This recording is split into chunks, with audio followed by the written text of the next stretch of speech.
os grupos técnicos do Gabinete de Transição, coordenada pelo meu vice-Alckmin, que por 2 meses mergulharam nas entranhas do governo anterior, trouxeram a público a real dimensão da tragédia. O que o povo brasileiro sofreu nesses últimos anos foi a lenta e progressiva construção de um verdadeiro genocídio. Quero citar a título de exemplo um pequeno trecho das 100 páginas desse verdadeiro relatório do caos produzido pelo Gabinete da Transição. Diz o relatório: o Brasil bateu recorde de feminicídio. As políticas de igualdade raciais sofreram um severo retrocesso. Produziu-se um desmonte das políticas da juventude e os direitos indígenas nunca foram tão ultrajados na história recente do país. Os livros didáticos que deverão ser usados no ano letivo de 2023 ainda não começaram a ser editados. Falta o remédio na farmácia popular. Não há estoque de vacinas para o enfrentamento das novas variantes da Covid-19. Faltam recursos para a compra de merenda escolar. As universidades corriam o risco de não concluir o ano letivo. Não existe recurso para a defesa civil e a prevenção de acidentes e desastres. E quem está pagando a conta deste apagão é outra vez o povo brasileiro. Meus amigos e minhas amigas, nesses últimos anos,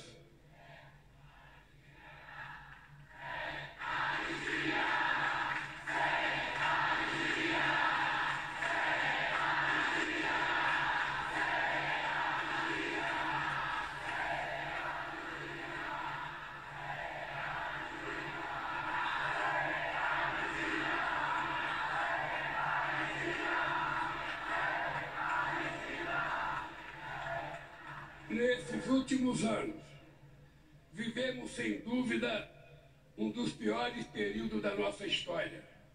Uma era de sombras, de incertezas e de muito sofrimento. Mas esse pesadelo chegou ao fim pelo voto soberano na eleição mais importante desde a redemocratização do país. Uma eleição que demonstrou o compromisso do povo brasileiro com a democracia e suas instituições. Essa extraordinária vitória da democracia nos obriga a olhar para frente e a esquecer nossas diferenças, que são muito menores que aquilo que nos une para sempre. O amor pelo Brasil e a fé inquebrantável em nosso povo. Agora é hora de reacendermos a chama da esperança, da solidariedade e do amor ao próximo. Agora é hora de voltar a cuidar do Brasil e do povo brasileiro, gerar empregos, reajustar o salário mínimo acima da inflação, baratear o preço dos alimentos, criar ainda mais vagas nas universidades, investir fortemente na saúde, na educação, na ciência e na cultura. Retomar as obras de infraestrutura do Minha Casa Minha Vida, abandonadas pelo descaso do governo que se foi. É a hora de trazer investimentos e reindustrializar o Brasil, combater outras vezes as mudanças climáticas e acabar de uma vez por todas com a devastação dos nossos biomas, sobretudo a nossa querida Amazônia. Romper com o isolamento internacional e voltar a se relacionar com todos os países do mundo. Não é hora para ressentimentos estéreis. Agora é hora de o Brasil olhar para frente e voltar a sorrir. Vamos virar esta página e escrever em conjunto um novo e decisivo capítulo da nossa história. Nosso desafio comum é o da criação de um país justo, inclusivo, sustentável e criativo, democrático e soberano para todos os brasileiros e brasileiras. Fiz questão de dizer ao longo de toda a campanha: o Brasil tem jeito. E volto a dizer com toda convicção, mesmo diante do quadro de destruição revelado pelo Gabinete da Transição, o Brasil tem jeito. Depende de nós, de todos nós, e vamos reconstruir este país. Em meus 4 anos de mandato, Vamos trabalhar todos os dias para o Brasil vencer o atraso de mais de 350 anos de escravidão, para recuperar o tempo e as oportunidades perdidas nesses últimos anos, para reconquistar seu lugar de destaque no mundo e para que cada brasileiro e cada brasileira tenha o direito de voltar a sonhar e as oportunidades para realizar aquilo que sonha. Precisamos todos juntos reconstruir e transformar o nosso querido país.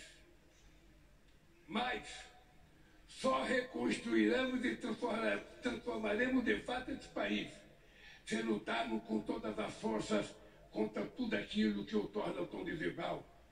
Essa tarefa não pode ser de apenas um presidente ou mesmo de um governo. É urgente e necessária a formação de uma frente ampla contra a desigualdade que envolva a sociedade como um todo. Trabalhadores, empresários, artistas, intelectuais, governadores, prefeitos, deputados, senadores, sindicatos, movimentos sociais, associações de classes, servidores públicos, profissionais liberais, líderes religiosos, cidadãos e cidadãos comuns. Afinal, é tempo de união e reconstrução do nosso país. Por isso, faço esse chamamento a todos os brasileiros e brasileiras que desejam um Brasil mais justo, solidário e democrático. Juntem-se a nós num grande mutirão contra a desigualdade. Quero terminar pedindo a cada um e a cada uma de vocês que a alegria de hoje seja a matéria-prima da luta de amanhã e de todos os dias que virão. Que a esperança de hoje fermenta o pão que há de ser repartido entre todos. E que estejamos sempre prontos a reagir em paz e em ordem a quaisquer ataques extremistas que queiram sabotar e destruir nossa democracia. Na luta pelo bem do Brasil, usaremos as armas que os nossos adversários mais temem. A verdade que se sobrepôs à mentira, a esperança que venceu o medo e o amor que derrotou o ódio. Viva o Brasil e viva o povo brasileiro!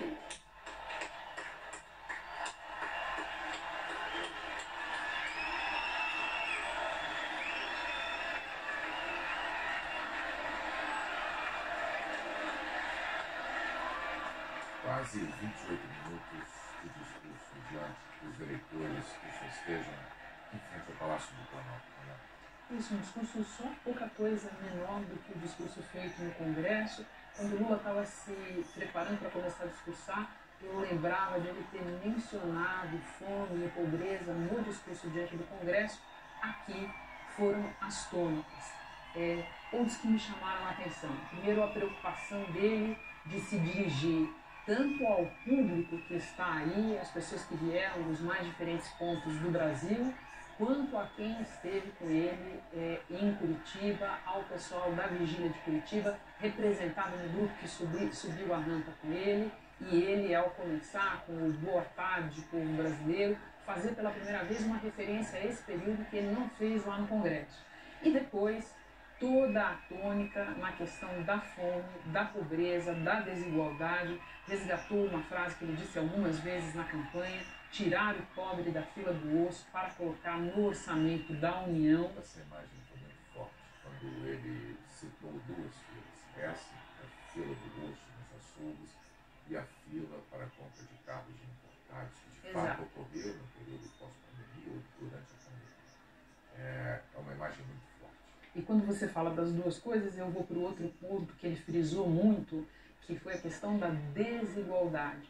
Repara que no final do discurso ele volta a se referir à frente ampla, que foi uma imagem usada algumas vezes na campanha, especialmente no segundo turno, quando a campanha recebeu apoios como o da senadora Simone Tebet, candidata, que ficou em terceiro no primeiro turno na eleição, mas agora, no final do discurso, ele fala em frente ampla contra a desigualdade, mencionando diversos setores na sociedade. Uma outra coisa que me chamou a atenção é que, diferentemente do Congresso, aqui ele faz um resgate do que ele acredita ser o legado dos dois primeiros governos dele,